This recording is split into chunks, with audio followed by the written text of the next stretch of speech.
E eu converso agora com o economista Leonardo Menezes. Muito obrigado por ter vindo até os estúdios. Boa noite. Leonardo. Boa noite, boa noite.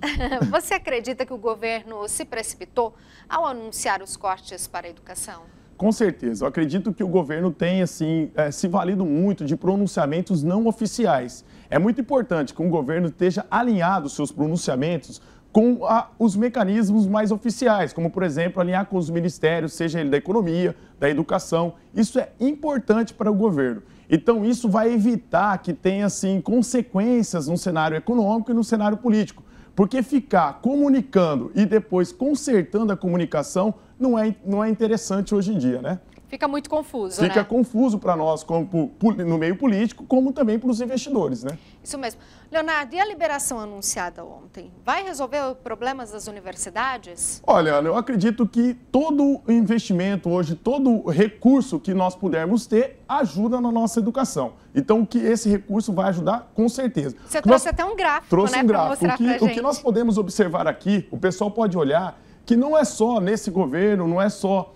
Geralmente, todos os anos, o governo empenha um orçamento para a educação e acaba tendo, infelizmente, uma redução desse orçamento. Não se realiza todo esse gasto com a educação.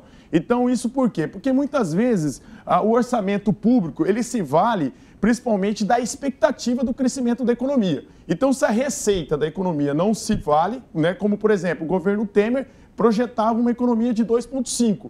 Hoje a economia foi anunciado ontem, 2 de maio, a projeção é de 1,6. Então não dá para o governo poder estar se valendo de um orçamento para isso. E aqui a gente pode observar também o seguinte, 95% de todo investimento em pesquisa e desenvolvimento no nosso país é universidade pública, 5% é setor privado. Então assim, esses gastos eles são importantes. Então quando a gente faz um orçamento, uma projeção de gasto, tem que ter um orçamento muito bem calculado para que possa ser distribuído e executado.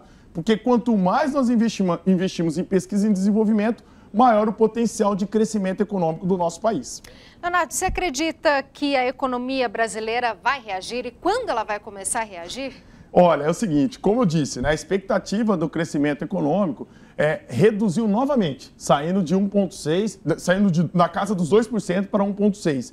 O que nós temos que ficar atento, não só para as reformas, não só para questões macroeconômicas, como a questão da taxa Selic, como a questão da inflação, mas a importância de reformas estruturais, microeconômicas, como, por exemplo, a reforma da Previdência, reforma tributária e também a desburocratização dos processos empresariais, reduzir a burocratização. Isso é fundamental para o governo começar a ter expectativa de crescimento. Como nós podemos observar aqui, um indicador fundamental é a relação dívida-PIB. Nós podemos observar aqui que desde de 94, nós víamos aqui aumentando essa relação dívida-PIB. No começo de 2003, tivemos uma redução e depois de 2014, 2015, nós tivemos um aumento da relação dívida-PIB. O que significa?